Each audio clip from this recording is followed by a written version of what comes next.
Vamos falar sobre uma ideia que está mudando as regras do jogo na internet. As Organizações Autônomas Descentralizadas, ou DAO. A gente vai entender como é que a inteligência coletiva online está criando organizações sem chefes, que são governadas por código e pela própria comunidade. Olha, essa frase resume a ideia de um jeito genial. Imagina só, um centro de poder onde as regras são imutáveis, porque elas estão escritas em código.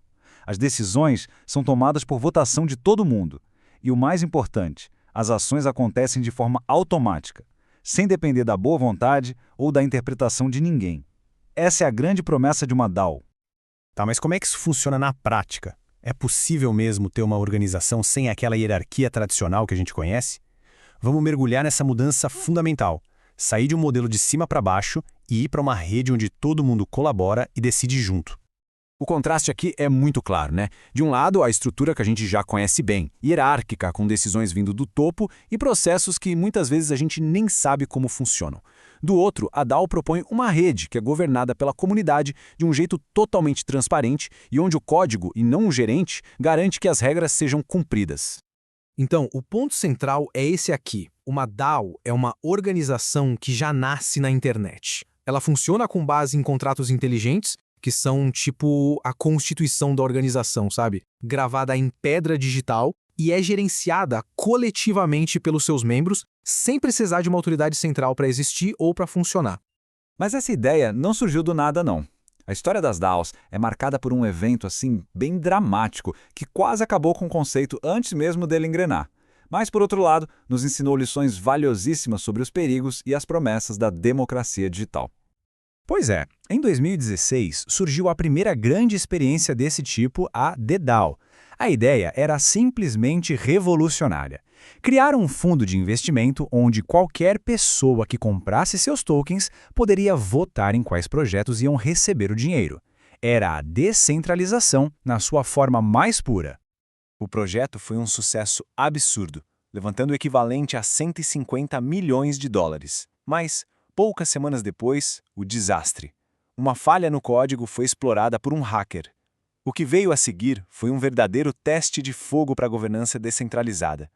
A comunidade tomou uma decisão muito polêmica. Reescreveu o histórico da blockchain para devolver os fundos. Essa decisão, chamada de hard fork, foi tão controversa que dividiu a rede em duas, criando o Ethereum, que a gente conhece hoje, e o Ethereum Classic, que manteve o registro original do ataque. O valor desviado foi de 3,6 milhões de Ether. E esse número não representa só uma perda financeira, não. Ele representa a primeira grande e dura lição do mundo das DAOs. O código é lei, sim, mas se o código tiver falhas, as consequências podem ser catastróficas. Bom, depois desse início turbulento, o conceito evoluiu. As lições foram aprendidas. Então, como é que as DAOs de hoje em dia funcionam? Vamos dar uma olhada nos 3 pilares que permitem uma organização opere sem um líder tradicional. O primeiro pilar é o contrato inteligente. Pensa nele como se fosse o estatuto da organização, só que escrito em código. Uma vez que ele está na blockchain, não pode ser alterado sem o consentimento da comunidade. É ele que garante que as regras combinadas sejam cumpridas, de forma automática e sem exceções. O segundo pilar são os tokens de governança. Eles funcionam basicamente como ações numa cooperativa. Ter um token te dá o direito de votar nas propostas, e geralmente o poder de voto é proporcional à quantidade de tokens que uma pessoa tem, o que, claro, nos leva a algumas questões bem importantes que a gente vai ver mais pra frente. E o terceiro pilar é a tesouraria on-chain. É o cofre da organização, onde ficam os fundos.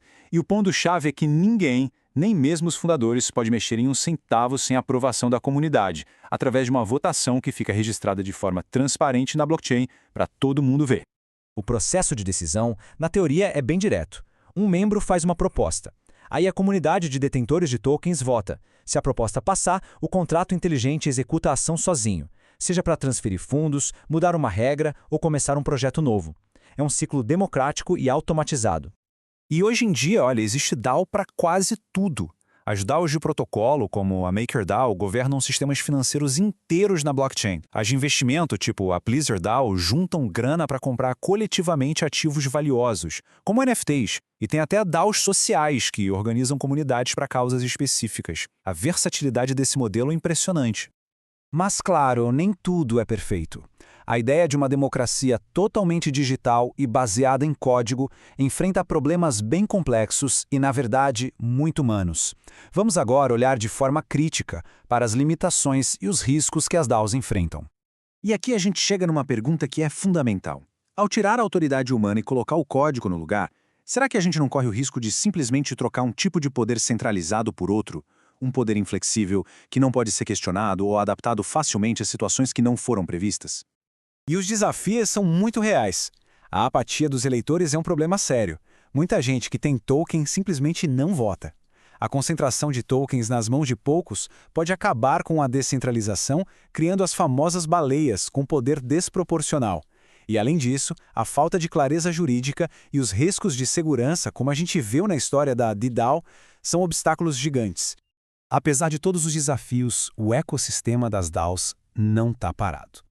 Muito pelo contrário, ele está evoluindo, aprendendo com os próprios erros e construindo um futuro que busca ser mais maduro e mais pé no chão.